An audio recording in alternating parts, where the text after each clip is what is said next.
नमस्कार। इस समय की बड़ी खबर के साथ मैं हूं आपके साथ सूरज पाठक। आप देख रहे हैं देश न्यूज। बड़ी खबर इस समय आ रही है कि जहां मतगणना शुरू हो चुकी है और पहले चरण में डाक मतपत्र की गिनती की जा रही है। डाक मतपत्र की गिनती शुरू हो चुकी है और डाक मतपत्र की गिनती के साथ ही रुझान आना चालू हो गए, जहां इस समय 543 में से आपको बता दें कि 227 सीटों के रुझान आना चालू हो गए हैं और जहां पर एनडीए शुरू से बढ़त लिए हुए दिखाई दे रही है। आपको बता दें कि मतगणना केंद्रों पर पुलिस बल तैनात है और जहां चुनाव आयोग ने 7 राज्यों में मतगणना के दौरान हिंसा की आशंका व्यक्त की है, उस आशंका के चलते 7 राज्यों में अतिरिक्त सुरक्षा बल तैनात किए गए हैं। थोड़ी देर में पहला रुझान आ जाएगा। आपको बता दें कि जिस तरह से रुझान आना चालू हो गए हैं और ये जो रुझान आ रहे हैं ये डाक मतपत्र की गिनती के अनुसार हैं। डाक मतपत्र की गिनती के अनुसार रुझान आना चालू हो गए हैं और ये रुझान बता रहे हैं कि एनडीए मतगणना के पहले रुझान में ही बढ़त लिए हुए दिखाई दे रही है। और आपको बताना चाहेंगे कि पोस्टल बैलेट की गिनती शुरू हो चुकी है। पोस्टल बैलेट की गिनती में जो रुझान आना चालू हुए हैं वो रुझान एनडीए की ओर जाते हुए दिखाई दे रहे हैं। और जैसा कि मैंने आपको बताया कि 7 राज्यों में चुनाव आयोग ने मतगणना के दौरान हिंसा की आशंका व्यक्त की और उस आशंका के चलते अतिरिक्त सुरक्षा बल तैनात किए गए हैं। 7 राज्यों में चुनाव आयोग ने हिंसा की आशंका व्यक्त की है। 542 सीटों पर गिनती शुरू होगी थोड़ी देर में ईवीएम की। अभी जो रुझान आ रहे हैं वो रुझान हैं बैलेट पेपर के। डाक मतपत्र के रुझान आना शुरू हो गए हैं और इन रुझानों में जैसा कि हम स्क्रीन पर देख पा रहे हैं कि 542 सीटों की गिनती होना, उन 542 में से 228 सीटों के रुझान हैं जहां पर बैलेट पेपर की गिनती शुरू हुई है और उस बैलेट पेपर में एनडीए शुरू से बढ़त लिए हुए दिखाई दे रही है। 228 में से 158 सीटों पर भारतीय जनता पार्टी या फिर यूं कहें कि एनडीए बढ़त लिए हुए दिखाई दे रही है।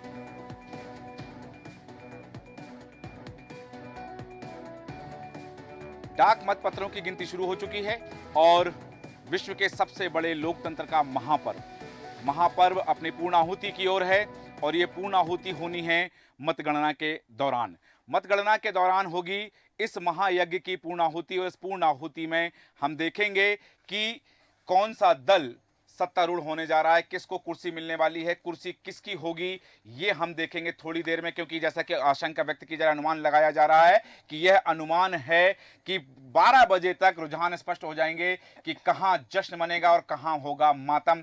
ये तस्वीरें साफ हो जाएंगी 12 बजे तक। देश न्यूज सबसे पहले आपको दिखा रहा है वो रुझान और परिणाम भी देश न्यूज सबसे पहले दिखाएगा। हमारे तमाम सहयोगियों के साथ में ऋषिका और मनीष हमारे साथ हैं। हम चर्चा करेंगे इस विश्व के सबसे बड़े लोकतंत्र के महापर्व पर। सबसे पहले ऋषिका, जैसा कि हम देख रहे हैं कि मतगणना शुरू हुई है, लेकिन यह मतगणना बैलेट पेपर के पोस्टल बैलेट की है, लेकिन इस पोस्टल बैलेट में भी एनडीए आगे कदम बढ़ाए हुए नजर आ रही है।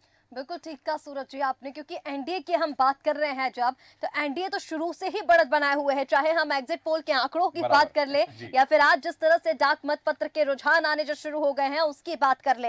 अब देखिए एनडीए को यहाँ पर अगर बढ़त मिल रही है तो जिस तरह से हमने आरोपों का सिलसिला देखा है अब, क्योंकि बहुत महत्वपूर्ण कल का दिन रहा सूरज जी।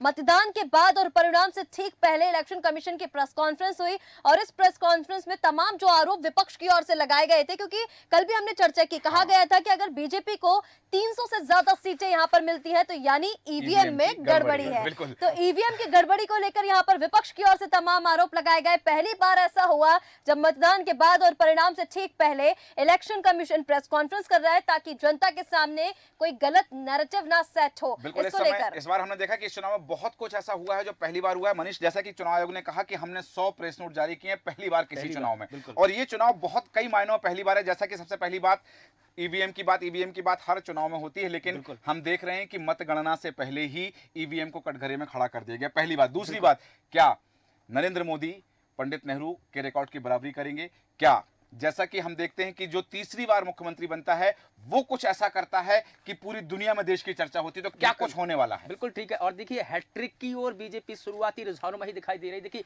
159 सीटों पर एनडीए, और देखिए अगर इंडिया गठबंधन की बात करें तो 62 सीटों पर है। लेकिन सबसे पहले अगर हम बात करें ये ऐतिहासिक चुनाव की, तो ऐतिहासिक चुनाव कैसे रहा? यहाँ सबसे ज्यादा वर्ल्ड रिकॉर्ड बना है वोटिंग का, ये दुनिया में सबसे ज्यादा है। पहला ऐतिहासिक चुनाव ये रहा। दूसरा ऐतिहासिक चुनाव की अगर हम बात करें तो जिस प्रकार से प्रेस कॉन्फ्रेंस इलेक्शन कमीशन की हुई है, चुनाव आयोग ने उन विपक्ष के उन हर आरोपों का जवाब दिया है जो विपक्ष की ओर से लगाए गए थे। चाहे उन्होंने ये भी कहा कि हमारे पास में शक का इलाज नहीं है, आप कुछ भी कर लीजिए। उन्होंने कई और भी अहम टिप्पणी की है। उन्होंने कहा कि विपक्ष जिन आरोपों लगा रहा है हमको, उनके कुछ पुख्ता सबूत तो दे, हम उस पर जवाब देने के लिए तैयार। लेकिन कल तक जयराम रमेश उन आरोपों का जवाब नहीं दे पाए हैं, उनके सबूत नहीं दे पाए हैं। तो हम ये भी देखें, कई मायनों में ये जो चुनाव रहा है ऐतिहासिक चुनाव रहा है। और शुरुआती रुझानों में हम देख पा रहे हैं कि बीजेपी या एनडीए गठबंधन जो है बिल्कुल शुरुआती रुझानों में हैट्रिक लगाने की ओर है। जैसा कि हमने एग्जिट पोल दिखाया था, वो आज उस पर मोहर लगेगी, एग्जैक्ट होगा वो। बिल्कुल देश न्यूज ने जो एग्जिट पोल दिखाया था और वो फिगर, जैसे कि हम पिछले 4 चुनावों से लगातार आपको जो आंकड़े देते आए हैं, हमारे तमाम विश्लेषक, हमारी पूरी टीम पूरे देश भर में सर्वेक्षण करती है। उस सर्वेक्षण के आधार पर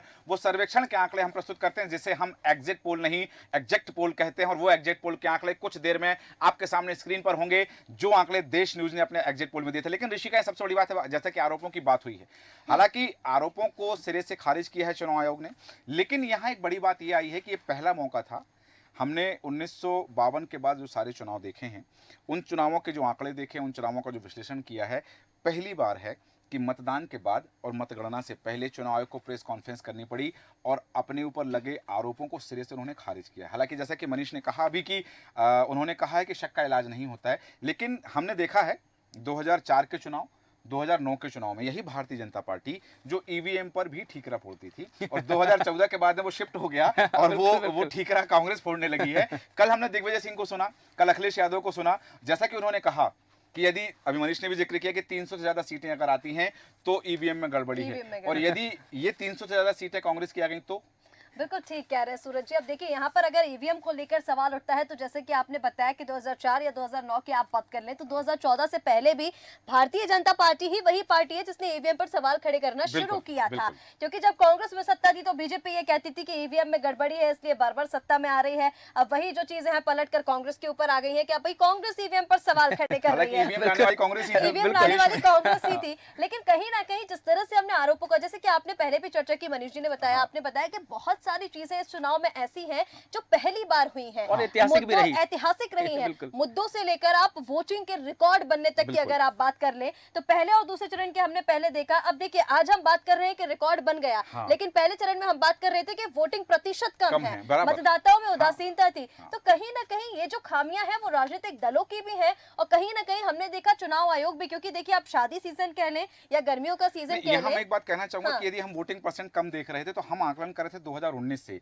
हम ये देख रहे थे कि 2019 में इतने मत पड़े, लेकिन पहले अगर चुनाव की बात करें तो इससे पहले, हाँ बिल्कुल ठीक कह रहे हैं आप, क्योंकि 2019 में हमने ये देखा जब मोदी जी आए हैं, मोदी लहर की अगर हम बात करें तो कहीं ना कहीं मोदी मैजिक यहाँ पर चला है कि 2014 के बाद से जो मतदान का प्रतिशत है वो बढ़ने लगा। लेकिन एक बात है कि आपने मोदी मैजिक का जिक्र किया, आपको लगा कि ऐसी कोई वेव थी? क्योंकि ये चुनाव जैसा हमने खामोशी से देखा, ना डंडे ना झंडे ना ढोल ना तमाशा, ना किसी तरह की कोई शोर शराबा, ये कोई वेव थी क्या इस चुनाव? नहीं, बिल्कुल एक तरफा चुनाव था। जैसा कि हम पहले भी इस बात का जिक्र करते आए हैं कि ये चुनाव बिल्कुल जिस प्रकार से लड़ा जाना चाहिए था, ग्राउंड जीरो पर विपक्ष होना चाहिए था, ग्राउंड जीरो से विपक्ष बिल्कुल गायब था। एक तरफा बिल्कुल चुनाव था, ऐसा लग रहा था कि कोई चुनाव ही नहीं लड़ रहा था। और देखिए, ईवीएम की अगर बात होती है, आपने 2009 का जिक्र किया, 14 का जिक्र किया, लालकृष्ण आडवाणी वो पहले नेता है जिन्होंने सबसे पहले ईवीएम का विरोध संसद में किया था। इसके अलावा जब कांग्रेस इसका बिल लेकर आई थी 1984-89 के दौर की अगर हम बात करें, वो 84 से 89 का दौर रहा है जब ईवीएम की शुरुआत भारत में होती है, बाकायदा बिल आता है, संसद में बिल पेश होता है, तो सबसे पहले यही उनका विरोध करते हैं।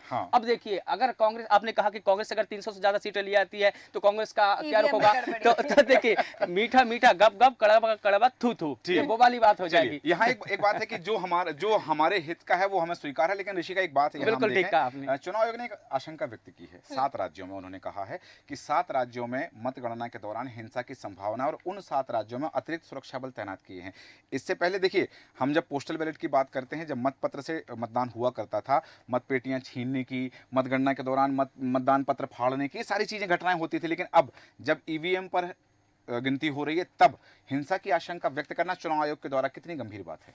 बिल्कुल ठीक कह रहे हैं, क्योंकि यहाँ पर गंभीर स्थिति देखिए आप पूरे चुनाव में भी अगर हम बात कर ले, क्योंकि अगर बंगाल की देखिए हम बात रोकना चाहूंगा कि ताजा अपडेट जो आ रहे हैं, रायबरेली लोकसभा सीट से पहले चरण के रुझानों में पहले जो रुझान आ रहा है उसमें राहुल गांधी आगे नजर आ रहे हैं। अपनी बात आपने निरंतर जारी रखें। बिल्कुल ठीक कह रहे हैं आप, रायबरेली सीट की आपने क्योंकि यहाँ पर बात कर दी है, तो कांग्रेस की परंपरागत सीट वो है सूरज जी, और अगर राहुल गांधी यहाँ से आगे चल रहे हैं तो कहीं ना कहीं उनके लिए ये अच्छी खबर है, क्योंकि बड़ी चुनौती उनके लिए थी। खैर आपके सवाल पर आते हुए, क्योंकि गंभीर स्थिति देखिए चुनाव की जब हम बात कर रहे हैं तो कई बार हमने बंगाल में, क्योंकि ज्यादातर स्थितियां इस बार भी ऐसी देखी और इस बार ज्यादा हुई है कि जब कार्यकर्ताओं के बीच में इस तरह की झड़प हो रही है, खून खराबा तब हो रहा है, तो कहीं ना कहीं 7 राज्य जिनकी आप बात कर रहे हैं, अब नक्सल इलाकी आप यहाँ पर देख ले, पश्चिम बंगाल भी उसमें शामिल है। बंगाल भी उसमें शामिल वो तो हॉट स्टेट है बिल्कुल, एक हिंसा के हिसाब से। और कहीं ना कहीं यहाँ पर अगर चुनाव आयोग ने सुरक्षा बलों को तैनात इस तरह से किया है तो बेहद गंभीर स्थिति तो ये है ही, लेकिन कहीं ना कहीं ये फिर अब विपक्ष की आप बात करें या पक्ष की बात करें, उनके लिए भी बेहद शर्मनाक भी इसलिए हो जाता है कि देखिए अब ईवीएम पर, जब ईवीएम से चुनाव हो रहे हैं, आप अगर डाक मतपत्र की बात कर रहे हैं तो एक बार आप आरोप लगा भी सकते हैं, लेकिन जब ईवीएम, जैसे सुप्रीम कोर्ट ने भी कह दिया है कि यहाँ पर कोई गड़बड़ी नहीं हो सकती, अगर आप उस पर भी सवाल उठा रहे हैं तो कहीं ना कहीं बड़ी खामी है आपकी नजर आ रही है। एक बात और है कि कांग्रेस ने 2 हेल्पलाइन नंबर जारी किए हैं। हाँ। अपने कार्यकर्ताओं को निर्देश दिए हैं कि किसी भी तरह की गड़बड़ी की आशंका पर इन नंबर्स पर कॉल करें। बिल्कुल। नेशनल लेवल पर 2 कॉल सेंटर जारी किया है और 2 हेल्पलाइन नंबर जारी किए हैं। कांग्रेस को कैसी गड़बड़ी की संभावना है? हम तो विधानसभा चुनाव जब देख रहे थे मध्य प्रदेश का, तब कमलनाथ की एक टिप्पणी आई थी कि हेलीकॉप्टर आपके पास से पहुंचेगा, कहीं भी गड़बड़ी होगी। चाहूंगा कि ताजा अपडेट दे दूं दर्शकों को कि 27 सीटों पर, मध्य प्रदेश की 29 में से 27 सीटों पर भारतीय जनता पार्टी आगे है। पहले रुझान जो आ रहे हैं उन रुझानों में जैसे कि हमने बताया भी था, देश न्यूज का जो एग्जिट पोल था कि 28+1 हो सकता है और ये चीजें थी, लेकिन अभी पहले चरण के रुझान में मध्य प्रदेश की 29 में से 27 सीटों पर बीजेपी आगे चल रही है। तो जो अपनी बात चल रही थी, किस तरह की गड़बड़ी की आशंका हो सकती है कांग्रेस को? बिल्कुल, देखिए कांग्रेस हमेशा गड़बड़ी की आशंका लगाकर ही बात करती है। हाँ। जिस प्रकार से अगर हम देखें कि कमलनाथ विधानसभा चुनाव में कह रहे थे कि कहीं भी अगर गड़बड़ी होती है हाँ। तो आपके पास में हेलीकॉप्टर पहुंचेगा, मैं आपके पास में पहुंचूंगा। हाँ। हेलीकॉप्टर कितने जिलों में पहुंचा, हमने अभी तक वो हेलीकॉप्टर उड़ान ही नहीं भर पाया। क्या उसका फ्यूल खत्म हो गया था, इस बात की जिक्र भी पीएम मोदी ने किया। लेकिन कांग्रेस को क्या आशंका है, देखिए हम उनके नेताओं के जरा बयानों पर जरा गौर करें। अभी पप्पू यादव कह रहे थे कि हम कार्यकर्ताओं से एक आह्वान किया उन्होंने कि कार्यकर्ता अपने सिर से कफन बांध कर निकले, तो ये आशंका है इलेक्शन कमीशन को। जो तरह से उन्होंने जो बात कही है पप्पू यादव ने, हालांकि वो प्रत्याशी और प्रत्याशी होती हुई इस तरह की शब्द शैली नहीं अपनाने, उन्होंने कहा कि यदि लोकतंत्र की हत्या होगी तो महाभारत होगा, महाभारत होगा, कफन बांध के निकले, ये कार्यकर्ताओं को आह्वान किया। तो इलेक्शन कमीशन को कहीं ना कहीं ये लगा होगा कि हिंसा ना हो, और इन्हीं टिप्पणियों को, इन्हीं बयानों को लेकर इलेक्शन कमीशन ने अतिरिक्त पुलिस बल की तैनाती की है। छत्तीसगढ़ की अगर हम बात करें, बिहार की अगर हम बात करें, पंजाब की भी बात अगर हम कर लेते हैं, वहां भी प्रधानमंत्री मोदी का कितना विरोध हुआ, किसान आंदोलन हुआ। इसके अलावा हम हरियाणा की बात कर लेते हैं, सबसे ज्यादा किसानों का आंदोलन वहां पर होता है। पश्चिम बंगाल की अगर हम बात कर लेते हैं, या 1-2 और स्टेटों की, पश्चिम बंगाल तो वो राज्य रहा है कि जहां जितने चरण में मतदान हुआ हर चरण में हिंसा हुई है, प्रत्याशी के साथ मारपीट की गई है, ये चीजें भी हमने देखी है पश्चिम बंगाल में। लेकिन यहाँ जैसे कि हम चर्चा कर रहे हैं, ऋषिकाल एक बड़ी बात सामने आ रही है, हरियाणा का जिक्र किया है। हरियाणा में पिछले चुनाव की अपेक्षा 2019 में 10 की 10 सीटें भारतीय जनता पार्टी के खाते में गई थी, और इस बार देश न्यूज के एग्जिट पोल में 2 सीटें भारतीय जनता पार्टी को कम होती नजर आ रही हैं। हालांकि कुछ और एग्जिट पोल भी जो हैं, कुछ एजेंसियां हैं और कम सीटें भी कर रहे हैं। तो क्या किसान आंदोलन, क्योंकि जैसा कि हमने देखा कि भारतीय जनता पार्टी 4 जातियां बताती है, एक जाति युवा है, एक जाति महिला है, एक जाति किसान है, तो अपनी 4 जातियों किसान का उल्लेख करती है। ये जो हमने मध्य प्रदेश का चुनाव देखा विधानसभा का, उसमें हमने 2018 का जो चुनाव था वो किसान आंदोलन पर लड़ा गया, और 2017 में जो किसान गोलीकांड हुआ था मंदसौर का, उसको मुद्दा बनाया गया। किसानों की कर्ज माफी को लेकर के कांग्रेस सरकार में आ गई। इस बार के चुनाव में किसान नहीं दिखा। बिल्कुल ठीक कह रहे हैं सूरज जी। अब किसान की आप बात कर ली या फिर महिलाओं की बात कर ली, देखिए क्योंकि पहले आपने किसान की बात की है तो उस पर मैं आना चाहूंगी। हरियाणा की जब हम बात कर रहे हैं, तो जैसे पहले भी चर्चा कर चुके हैं, जाटों का वो राज्य है और जाट ने जो कह दिया तो वो कह दिया, ये बात कही जाती है वहां पर। लेकिन कहीं ना कहीं वहां पर जातिगत समीकरण के साथ साथ एक जो किसान आंदोलन का मुद्दा है वो बेहद गंभीर भी है, और कहीं ना कहीं बीजेपी को अगर हम हरियाणा में देखें तो किसान आंदोलन से, चाहे वो पंजाब की बात कर ले या हरियाणा की बात कर ले, वो अछूती रह गई है। क्योंकि कहीं ना कहीं जो हम स्थानीय नेताओं का वहां पर देखते हैं, स्थानीय नेताओं की जो भूमिका वहां पर है वो उस तरह से दिखाई नहीं दी जिस तरह से भारतीय जनता पार्टी की जो रणनीति बाकी राज्यों में रहती है। तो किसान आंदोलन एक बहुत बड़ा इंपैक्ट बीजेपी के ऊपर वहां पर डाल रहा है, इसलिए हमने आंकड़ों में भी सीटें कम वहां पर बताई हैं। और जनता का जो वहां पर मत है, कहीं ना कहीं जनता के मन में भी एक आक्रोश है, क्योंकि वहां के जो स्थानीय नेता है उतना जनता से खुद को कनेक्ट ही नहीं कर पाए हैं। बिल्कुल सही कहा कि जनता से सीधा जुड़ाव जिस तरह से करना चाहिए, चाहे वो किसी भी राजनीतिक दल के नेता हों, जनता से सीधा जुड़ाव। और सबसे बड़ी बात है मुद्दे की, आपने कहा किसानों के मुद्दे की बात कही, यहाँ हम एक और मुद्दे को लेकर के आ जाते हैं। यदि हम मनीष, जैसे कि हमने देखा महिला बीजेपी की 4 जातियों में एक जाति एक महिला भी है, एक बिल्कुल। महिला भी है। हाँ। महिलाओं को आकर्षित, क्योंकि हमने देखा 2019 का जो वोट प्रतिशत था उसमें 1.67% महिलाओं ने केवल मोदी के नाम पर वोट दिया है, बिल्कुल। कि वो मोदी को जानती हैं, पार्टी को नहीं जानती हैं, चुनाव चिन्ह को नहीं जानती हैं,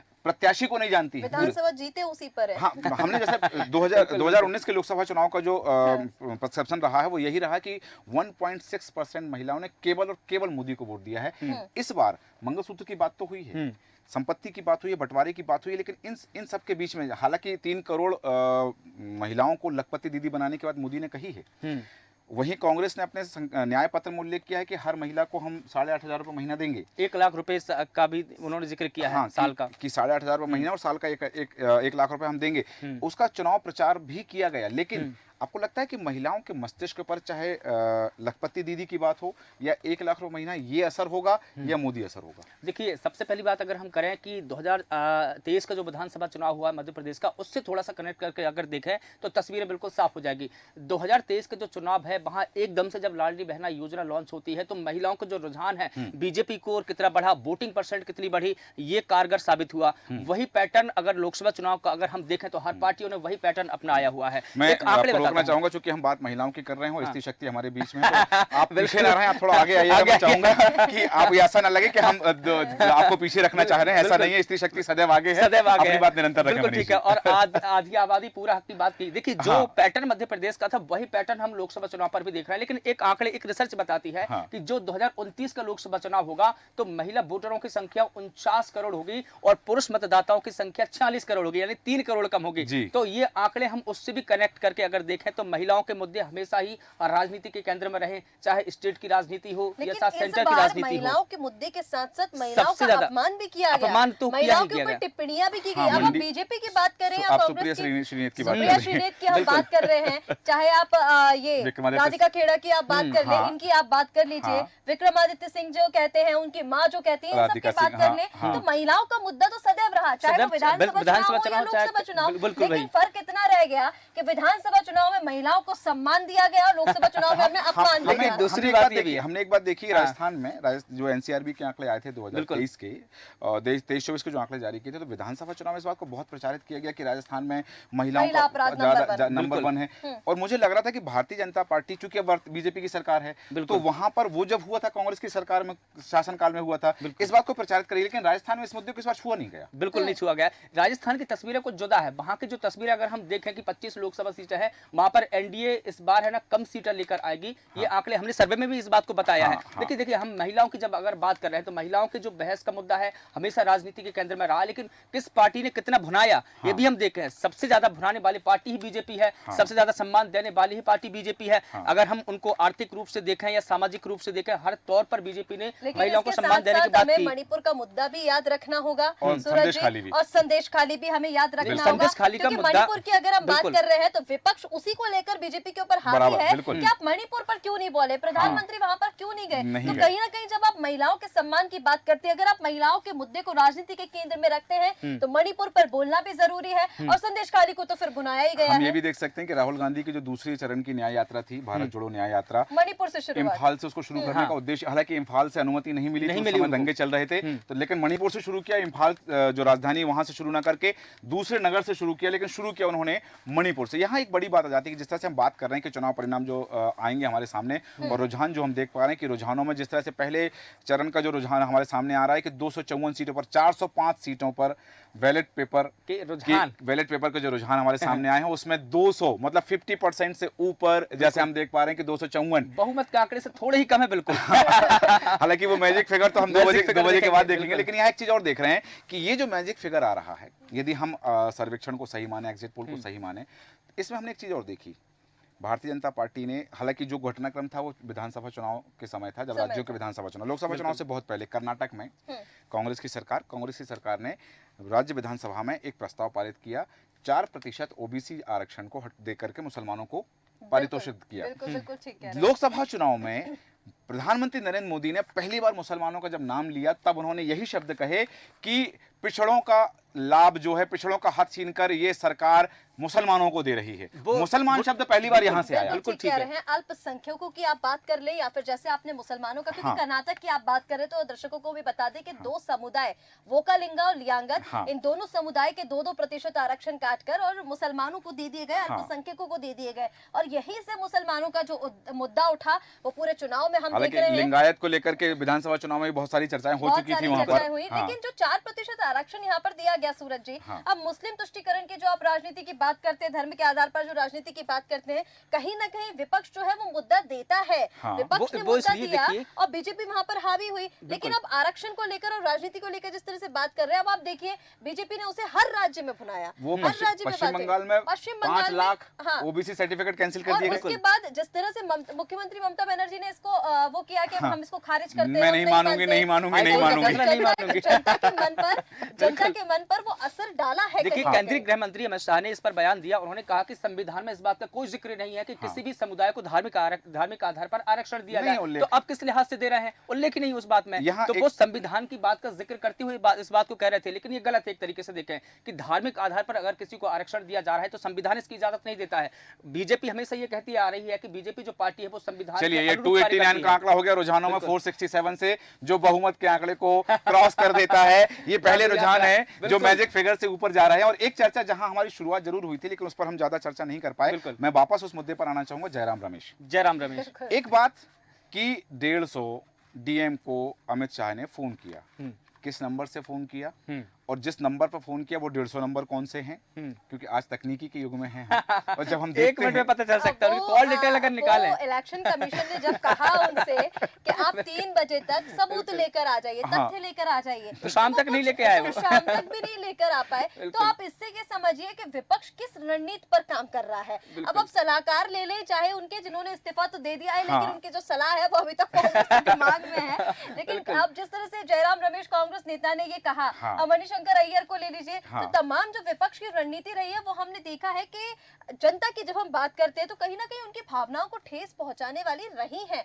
अब जो अमित शाह के लिए उन्होंने जो कहा हाँ। कि 150 कलेक्टरों को कॉल किया, हाँ। उन्हें धमकाया, हाँ। तो आप प्रूफ लेकर आओ। इलेक्शन कमीशन ने ये कहा कि अगर आप प्रूफ लेकर आएंगे तो हम उस पर अच्छा। भी जांच करेंगे। ये जो आरोप की बात हो रही, तो भूपेश बघेल के नाम से एक पोस्ट वायरल हो रही है। वो भूपेश बघेल की है, यानी देश न्यूज पुष्टि नहीं करता है, लेकिन भूपेश बघेल के नाम से उनके सोशल मीडिया अकाउंट से एक पोस्ट जो है वायरल हो रही है कि राजनांदगांव में जो मशीनों के नंबर फॉर्म 70C में लिखे हुए हैं, वहां पर जो स्ट्रांग रूम में मशीनें हैं वो उस नंबर की मशीनें नहीं हैं। गायब है। हाँ, ये भूपेश बघेल, हालांकि राजनांदगांव वो पूर्व मुख्यमंत्री रहे हैं हाँ। छत्तीसगढ़ के, और राजनांदगांव से वर्तमान में लोकसभा प्रत्याशी हैं, और उनके नाम से पोस्ट जो है एक सोशल मीडिया पर वायरल हो रही है। इसके विषय में आप लोगों की टिप्पणी क्या है? देखिए, भूपेश बघेल का जब मैं भी पढ़ रहा था हाँ। इस बात का कल, क्योंकि जिक्र किया है इलेक्शन हाँ। कमीशन ने, उनका भी नाम लिया हाँ, था। हाँ। जब उनका नाम लिया था तो मैंने ये देखा कि क्या भूपेश बघेल ने ऐसी कोई टिप्पणी की है। हाँ। हालांकि टिप्पणी बयान दिया है उन्होंने। हाँ। बयान ये दिया है कि जो सीरियल नंबर की वहां पर ईवीएम थी वो हाँ, नहीं नहीं है, है, दूसरे ईवीएम serial बदल दी नंबर गई। की। हाँ, हाँ, तो हाँ। ये बयान उन्होंने दिया। उनके बयान पर भी उन्होंने जवाब दिया